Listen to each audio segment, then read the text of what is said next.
Olá pessoal, tudo bem? Vamos gravar mais um vídeo aqui. Nesse vídeo a gente vai falar um pouquinho de outras formas da gente trabalhar com o vetor, tá bom?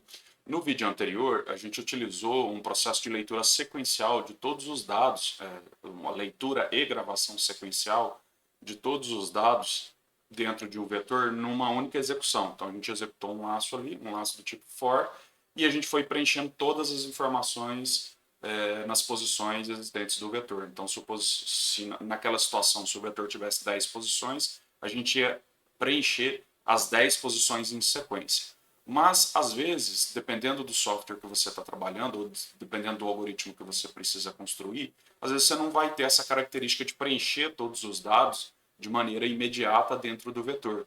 Às vezes você vai executar operações diferentes e pode ser que num determinado momento você tenha necessidade de inserir um valor no vetor, aí depois passa mais um trecho do código que você precisa inserir mais outro valor, aí executa mais um trecho do código você vai ter que inserir mais 4 valores. Então note que nessa situação você não vai ter um código que preenche todos os dados diretamente dentro do vetor, certo? Então você vai ter uma situação onde a gente vai ter que ter um certo controle para saber qual é a próxima posição do vetor que está livre, que a gente pode utilizar para armazenar os dados, tá bom? Então, eu vou demonstrar aqui como que seria, né, esse raciocínio. Então, vamos imaginar que aqui a gente tenha um vetor, sei lá, um vetor de valores. Então, eu vou criar aqui int valor, abre e fecha cochetes, ok? E a gente vai falar que esse vetor, sei lá, tem as 5 posições, ok? Bom, vamos supor que nesse cenário aqui eu não quero preencher todos os dados em sequência. Você quer preencher, por exemplo, sei lá, posição 0 com determinado valor. Então, uma atribuição direta, por exemplo. Então, você poderia ter algo desse tipo aqui, valor na posição 0 é igual a um determinado valor, certo? Beleza? Então, ali a gente gravou uma determinada informação. Aí vamos supor que você quer ter aqui uma outra execução de código. Vamos imaginar que é onde está comentado aqui, você quer executar um outro trecho de código. Ok? E aí depois você quer inserir uma nova informação no vetor. Bom, como é que você está vendo que é a posição 0, então você sabe que a próxima informação você teria que gravar na posição 1, que é o que faz mais sentido, você gravar os dados na sequência, né? Na sequência das posições ali do vetor. Vamos inicializar esse vetor aqui com vazio, com 0, né? Então, se eu fosse gravar essa informação aqui, por exemplo, um scanf, vamos supor que eu fosse fazer um scanf, então eu poderia fazer aqui um scanf, ok? E mandar gravar isso na posição 1. Mas ótimo, tudo bem, aqui eu estou vendo quais são as posições. Mas se a gente tivesse, por exemplo, num laço, vamos supor que você está num laço que não é um laço do tipo for, vamos supor que fosse um do while ou um while, e dependendo da circunstância você quer adicionar um valor, e dependendo da circunstância você não quer adicionar um determinado valor, ok? Então, nessa situação, você não vai saber exatamente a posição que você vai preencher essa informação. Então, a gente teria que trabalhar aqui com uma variável para poder armazenar a posição onde a gente vai gravar esses dados. Então, vamos imaginar que eu vou criar aqui uma variável chamada próxima posição livre, pos livre. Eu vou falar que a minha próxima posição livre vai ser a posição 0, ok? O vetor começa em 0, então todas as vezes que eu quiser gravar uma informação no vetor, eu vou mandar gravar então na próxima posição livre. Então o meu software, o meu algoritmo aqui, começa com a prox posição livre valendo 0. Então significa que na hora que eu mandar gravar a primeira vez, como o prox posição livre vai estar valendo 0, eu vou gravar na posição 0. E aí sempre que você gravar uma informação na posição, você faz um incremento dessa variável próxima posição. Então eu faria um prox posição mais, ou prox posição mais igual a 1, ok? Ou ainda isso aqui, prox posição livre mais 1. Lembrando que isso tudo aqui representa a mesma coisa, né? Todos esses 3 comandos aqui fazem a mesma ação, tá bom? Então o que acontece? Nesse momento, se eu acabei de gravar uma informação no meu vetor, então a posição 0 não está mais livre. A próxima posição livre tem que ser a próxima, que seria a posição 1. Então eu somo mais 1 na variável prox posição livre. Então eu faço a variável, né, apontar para a próxima posição livre do meu vetor, certo? E aí vamos supor que mais à frente no meu código, aí agora eu quero gravar uma nova informação, eu vou de novo utilizar prox posição livre. Eu gravei uma informação aqui, então o que eu faço? Eu faço um prox mais. Para sempre fazer com que essa posição livre esteja apontando para a próxima posição livre do nosso vetor. Eu vou executar no modo de debug aqui para a gente conseguir perceber isso aqui. Olha só. Quando a gente inicia a execução do nosso código, a gente vai ter aqui na área de memória, vamos colocar aqui para execução, deixa eu deixar ele aqui no cantinho. Então eu vou dar um Shift F7. Okay? Então eu vou dar um Shift F7 aqui para o nosso código e para a próxima linha de execução. Então lá, Shift F7. Então olha só o que aconteceu aqui. A gente criou o vetor com 5 posições. Então ele está começando em 0, 1, 2, 3, 4. Então eu tenho 5 posições. Lembrando que a primeira posição é em 0 e a última posição é o tamanho do vetor menos 1. Então se o meu vetor tem 5 posições, a última posição vai ser sempre esse tamanho menos 1, certo? Que a gente está começando a contar do zero, tá? Então, note que aqui ó, o nosso vetor está valendo zero em todas as posições. E o meu prox posição livre, ele está apontando para onde? Ele está apontando para a posição zero. Então, ele está dizendo que na hora que eu for gravar uma nova informação, se eu quiser usar essa variável para descobrir em qual posição eu vou gravar, basta eu usar ela porque ela está apontando para a posição zero. Então, se eu apertar um Shift F7 agora, olha só o que ele fez. Ele executou esse comando aqui. Então, o que ele fez? Ele foi lá na variável valor, que é o meu vetor, na posição prox posição livre, o meu prox posição livre estava valendo quanto? Zero. Então eu peguei na posição zero e coloquei o número 90. Aí o que eu vou fazer agora? Como a posição 90, como a posição zero já está preenchida, o meu prox posição livre tem que apontar para a próxima posição. Então quando eu apertar um Shift F7 para executar o próximo comando, olha lá, o nosso prox posição livre vai para 1. E aí se eu precisar gravar uma nova informação, eu vou gravar nessa próxima posição livre. Então, olha só, se eu digitar agora uma informação aqui qualquer, 56 e Enter, olha lá, ele gravou na posição, ele vai gravar na posição 1. Então, a gente vai ter aqui a gravação da... ele iria gravar na próxima posição ali, tudo bem?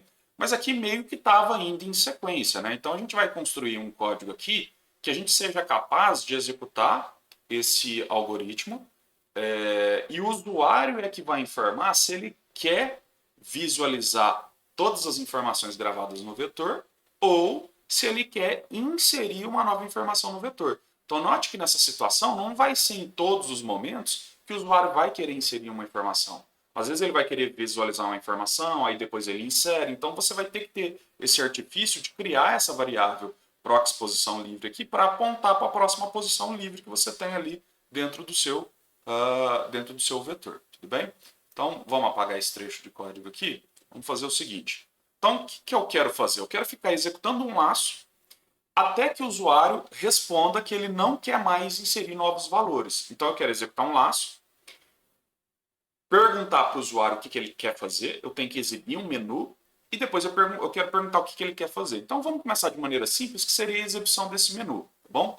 Então, o mais comum aqui é a gente fazer com um do while, porque a gente quer executar tudo que está dentro do laço para depois perguntar para o usuário o que ele quer fazer, tá bom? Então, eu vou colocar aqui um do while, certo? E a gente vai escrever a nossa condição ali daqui a pouco. Então, vamos deixar o do while por enquanto aqui. Então, a primeira coisa que eu quero fazer é escrever ali um menu. Quero mostrar um menu, né? Então, eu quero fazer algo desse tipo aqui, ó, printf. Então, eu quero que saia, sei lá, alguns cifrão, alguns jogos da velha ali. Menu. Vou fazer uma quebra de linha aqui, duas quebras de linha. E aí eu quero mostrar como se fosse um menu ali com algumas opções. Então, por exemplo, para cadastrar um valor. Então, cadastrar valor. Aí 2, exibir valores. Exibir valores, ok? E aí você poderia alterar, excluir, mas vamos fazer só com esses dois por enquanto. Vou fazer aqui uma quebra de linha. E aí, obviamente, a gente precisa pedir para o usuário digitar a opção que ele deseja. Então, eu vou colocar aqui, ó, digite a opção desejada. Então, ele vai digitar 1 ou 2. Então, baseado no menu ali, certo? Então, o que a gente vai fazer? A gente vai fazer um scanf aqui e vai fazer a leitura desse código de resposta. Então, eu vou criar uma variável aqui chamada int resposta menu, certo? E aí a gente vai fazer um scanf %d e vamos jogar lá dentro de resposta menu. Então, note que a gente vai executar o nosso algoritmo, o algoritmo vai mostrar um menu e vai perguntar para o usuário, cara, o que você quer fazer? Você quer cadastrar ou você quer exibir? E aí, com base na resposta dele, aí a gente vai executar uma determinada ação. Mas por enquanto eu só vou testar o laço agora. Eu quero testar só para ver se o laço vai funcionar. Então, qual é o meu critério de saída? O meu critério de saída, aí eu posso vir aqui, ó, e colocar mais uma opção, que seria, por exemplo, 3, sair. Então, se ele digitar 3, aí eu vou sair do sistema, ok? Sair ou finalizar, tá bom? Então, qual é a minha condição para sair desse laço? É quando o usuário digitar 3, né? Então, enquanto o usuário não digita 3, eu quero ficar rodando esse laço, certo? Então, enquanto a minha resposta menu ela for diferente de 3, eu continuo executando esse laço. Eu quero continuar fazendo essa pergunta para o usuário. Então, vamos só testar essa parte aqui. Lembra que a gente sempre escreve códigos pequenos. Você escreve, testa, tá bom? Isso é muito importante. Então, vamos executar aqui. Vamos ver o que a gente tem. Reclamou aqui do ponto e vírgula. Vamos executar. Então, a gente tem aqui ó, a exibição do menu. Então, olha lá, tá perguntando, mostrou o menu para ele, está perguntando, você quer fazer o quê? Cadastrar valor, exibir valores ou 3? Então eu vou apertar 1. Se eu apertar 1, ele voltou no laço de novo e mostrou o menu de novo. Então tá lá, ó, mostrou o menu de novo. Por que ele não executou a ação de cadastrar o valor? Porque a gente não escreveu esse código ainda, né? A gente vai escrever daqui a pouco. Mas se eu digitar 2, olha lá, rodou o menu de novo. Se eu digitar 1, roda o menu de novo, 2, roda o menu de novo. Se eu apertar 3, aí o programa finaliza, ok? Bom, então a gente está sendo capaz ali de interagir com o usuário. A gente quer perguntar para o usuário o que ele quer fazer e aí depois a gente vai executar as ações. Bom, mas para não ficar mostrando sempre o menu ali, né, para ficar o histórico do que foi saindo na tela, a gente pode limpar a tela ali sempre que a gente reiniciar o menu. Então, antes de exibir o menu aqui, a gente pode executar esse comando aqui, ó, que é o system, e a gente coloca o comando aqui cls, que é o comando do prompt do DOS para limpar a tela, né? Então a gente teria algo desse tipo aqui, ó. Então, digitei 1, ó, voltou de novo para o menu, certo? Digitei 2, voltou para o menu de novo. 1, voltou para o menu. 2, voltou para o menu. 3, finalizou. Então, sempre que eu voltar para o menu, eu faço a limpeza da tela para dar essa percepção de um sistema interagindo ali com o usuário, tá bom? Bom, aí agora a gente vai começar a escrever o código que a gente quer executar quando o usuário digitar uma determinada opção. Então, note que, olha só, aqui, depois que a gente fizer a leitura da resposta do usuário, a gente vai ter que tomar uma decisão.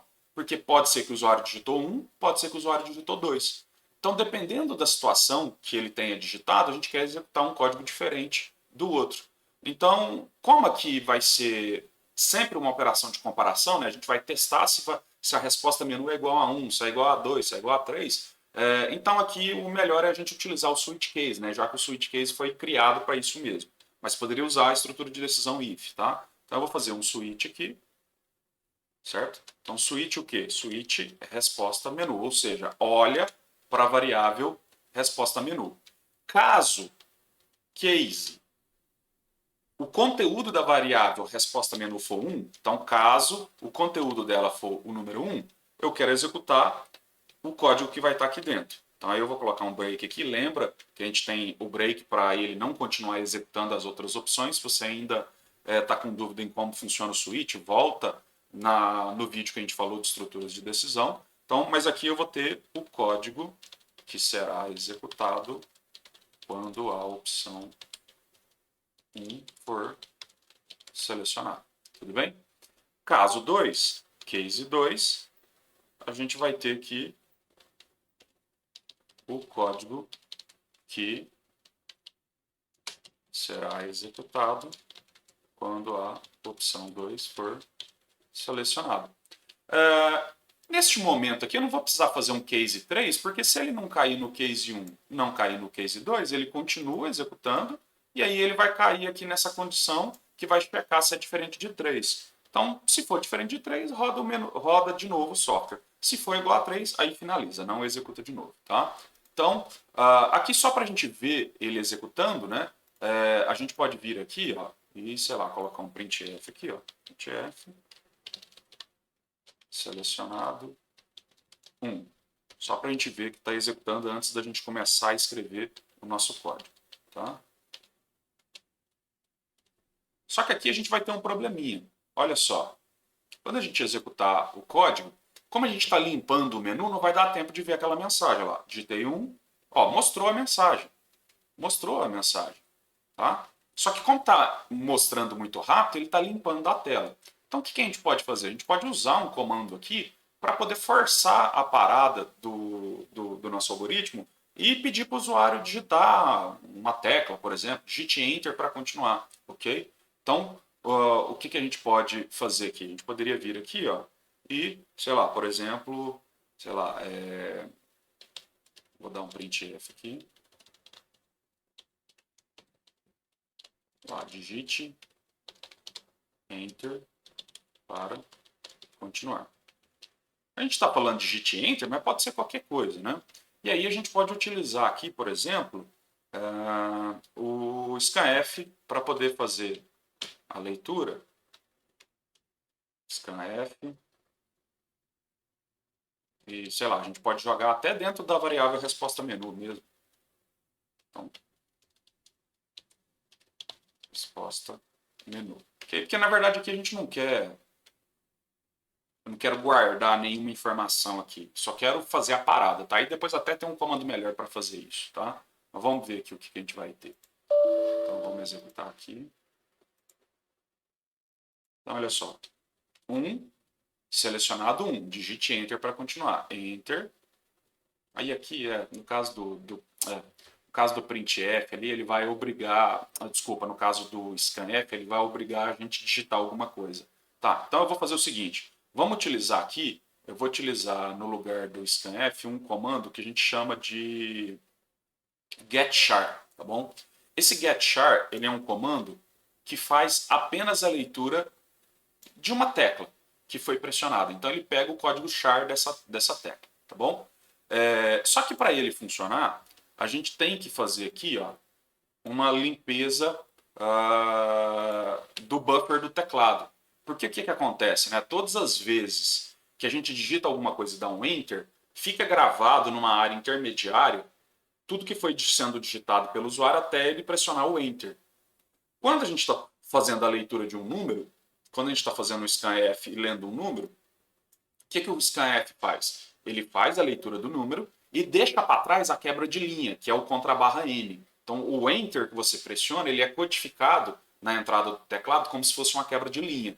Então, vai ficar uma quebra de linha.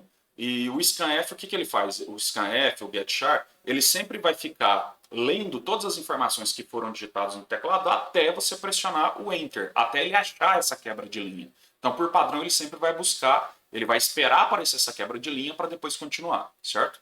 E aí, quando ele encontra a informação, ele lê o número, no caso aqui, como a gente está mandando ler um número, ele lê o número, mas deixa dentro do teclado, dentro do buffer do teclado, a quebra de linha. Então, se eu escrever qualquer outro comando para fazer uma leitura de char, o que vai acontecer? Que é um caractere, ele vai buscar todos os caracteres até encontrar uma quebra de linha. Como ficou na entrada padrão do teclado essa quebra de linha da leitura anterior, ele salta, ele pula o comando, tá bom? Então, é como se ele não tivesse lido. Então, todas as vezes que a gente vai ler um char, antes de fazer a leitura do char, você garante que a entrada padrão do teclado não tem nenhum lixo de execução anterior. Então, a gente faz esse flush aqui, o flush stdin. Stdin vem de Standard Input, ou entrada padrão. Então, na computação é comum a gente ter 3 tipos de entrada. Entrada padrão, que é o teclado. A saída padrão, que normalmente é a console, né, que é a tela. Então, quando a gente faz um printf,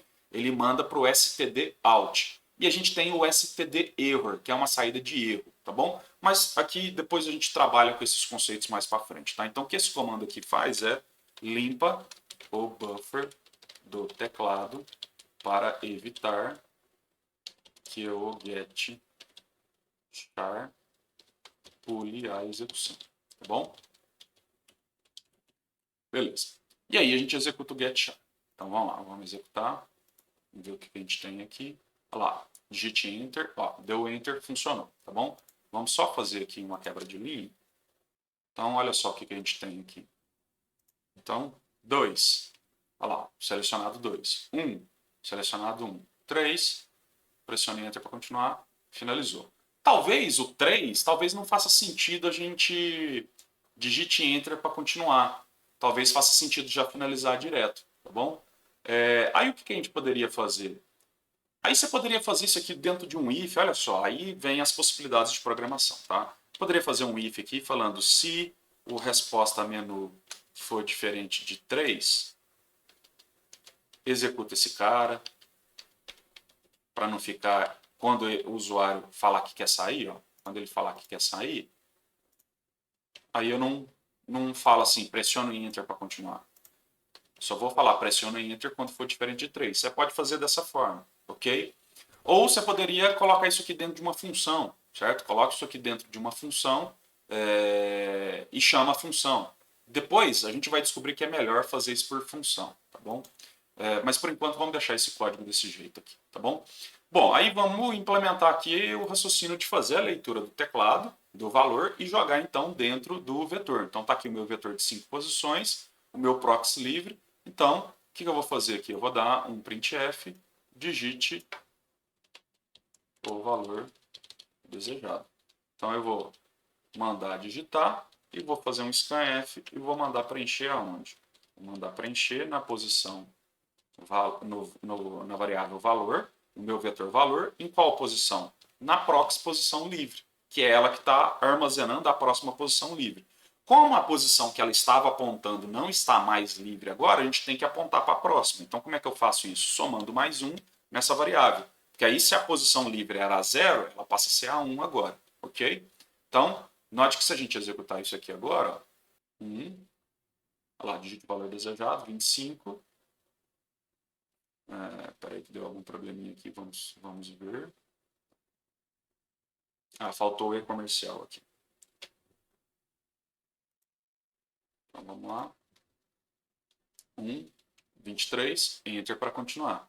1, 52, enter para continuar. E aí, sucessivamente, a gente vai tendo os valores gravados na memória. Se você quiser ter certeza, a gente pode marcar um breakpoint aqui, ó. Vamos marcar um breakpoint aqui, só para a gente ver o conteúdo da memória. Ó. Vou executar aqui. 1, 23, enter. Opa, não executei no modo de debug, né? Modo de debug. Então tá aqui, ó, a nossa memória, certo? 1, 23, enter. Olha lá, tá gravado o número 23 e o meu resposta, a minha posição livre, está apontando para 1 agora. Então eu vou dar um continuar aqui. Tá, ele está esperando eu digitar alguma coisa. É isso. Estava esperando digitar enter do 23. Então digite enter para continuar, enter, voltou. Agora eu vou armazenar mais uma informação. Ó. Inserir de novo, quero armazenar o 56. Olha lá, ele armazenou agora na posição 1. E o meu proxy, posição livre, está apontando para 2. Então funcionou a implementação do jeito que a gente queria, certinho. Bom, o que talvez a gente queira fazer agora? Talvez a gente queira construir aqui o raciocínio para poder mostrar as informações na tela. Sempre que ele chamar a opção 2, eu vou lá e imprimo todos os valores na tela. Né? Então, aí nesse caso, o que a gente vai fazer? Então, a gente vai vir aqui, ó, valores do vetor. E aí a gente vai usar um laço aqui para percorrer todos os valores, todas as posições que estão preenchidas, mostrando os valores. Né? Então, se eu quero... Se eu sei quantas posições tem preenchidas, porque a próxima posição livre me diz isso, né? Ela está dizendo qual é a próxima posição livre, então se ela está valendo 2, eu sei que da posição 0 até a posição 2 eu tenho dados, até a posição 2 menos 1. Okay? Então a gente pode usar um próprio for aqui dentro. Então eu vou escrever um for. Então, for int idx, que é o nosso índice, né? idx é igual a 0. enquanto I de x for menor do que o prox posição livre, eu quero fazer o I de x mais mais. E aí eu vou fazer o quê? Eu vou fazer um printf.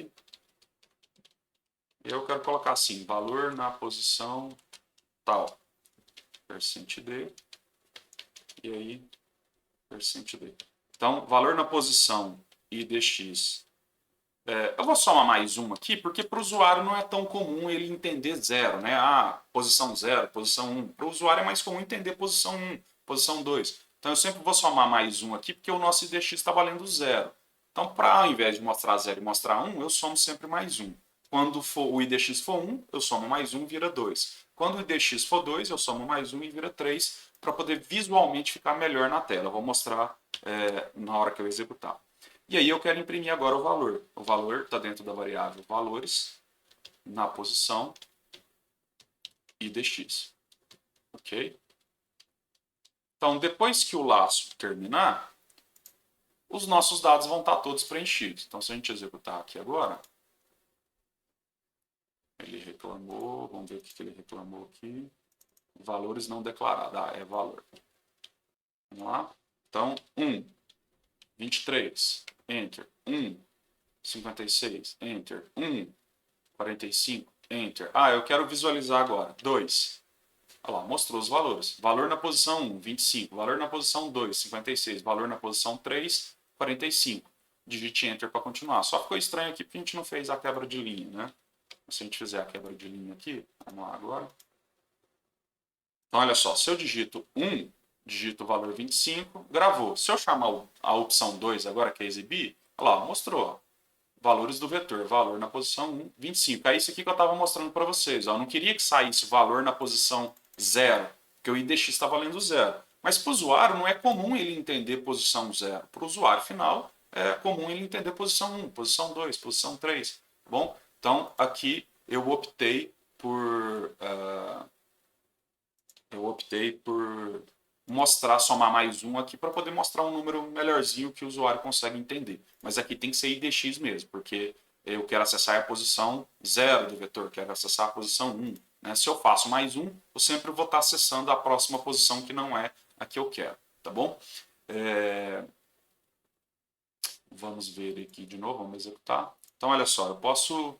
se eu chamar agora, exibir valores. 2. Valores do vetor. Não tem nada, vazio. Okay? Você poderia até dar uma mensagem, não existe valores no vetor, você teria que trabalhar com if ali, criar um if para analisar isso. Né? Cadastrar valor, 25, Enter, vamos exibir agora, tá lá, o valor na posição é 25, Enter, zerou, quero cadastrar mais um valor, 74, eu quero ver agora os valores, posição 1 é 25, posição 2 é 74, eu quero ver de novo, Enter, mostra de novo, então se ele chamar o visualizar aqui 50 vezes eu vou mostrar. E quando é que eu vou mexer na próxima posição livre? Só quando eu mandar inserir uma informação. Então, se eu mandar inserir uma informação aqui, 566, aí agora o meu I de x passa a apontar para a posição, para a próxima posição livre. Tudo bem? Só que aqui no nosso código a gente ainda tem um probleminha nesse caso aqui.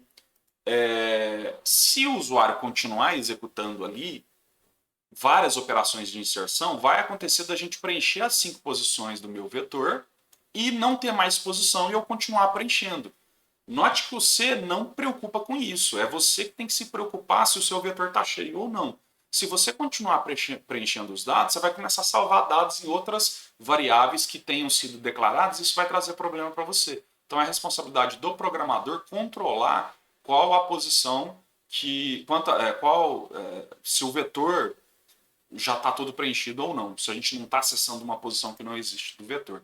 Então a gente teria mais um critério aqui de parada, né? O critério de parada é o seguinte: eu vou finalizar, eu vou sair do eu vou finalizar o sistema quando o usuário digitar 3 ou quando o vetor estiver cheio. Tá? Aí você poderia colocar aqui uma segunda possibilidade. Ou se você não quiser sair automaticamente, você quer só dar uma mensagem para o usuário, você pode fazer aqui na própria implementação do case 2. Então, aqui o que a gente vai fazer? Se o cara chamar a opção inserir valor, antes da gente executar esse código aqui, na posição 1, antes da gente executar esse código, a gente verifica se tem posição livre no vetor. Então, o que é uma posição livre no vetor?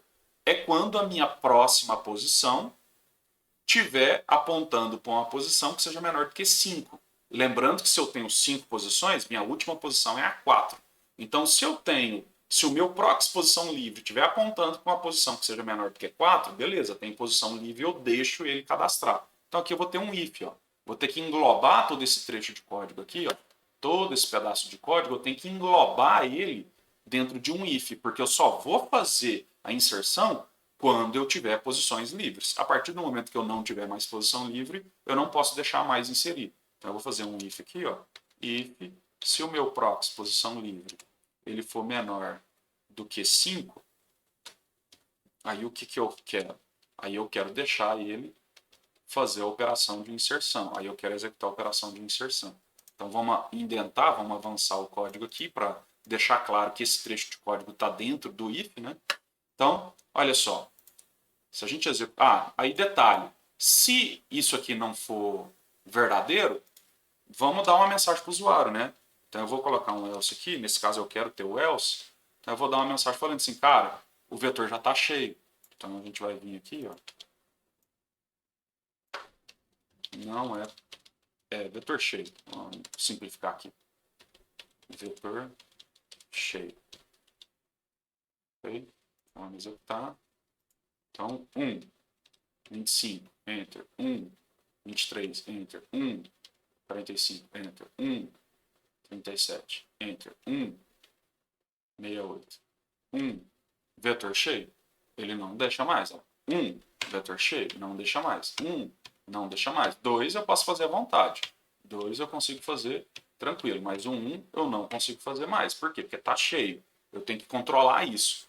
Porque se eu deixar a gente continuar, se eu deixar o código continuar gravando nas próximas posições do vetor, cara, ele vai começar a sair, ele vai começar a jogar valores em outras áreas de memória, em outras variáveis dentro do meu próprio programa, e meu programa vai começar a falhar, tá bom? Então a gente tem que controlar as posições dos vetores de maneira correta para a gente não deixar ele gravar informações nos locais incorretos, tá bom? Então a gente poderia fazer a tratativa dessa forma, tá bom? Então eu vou deixar o código aqui, ó.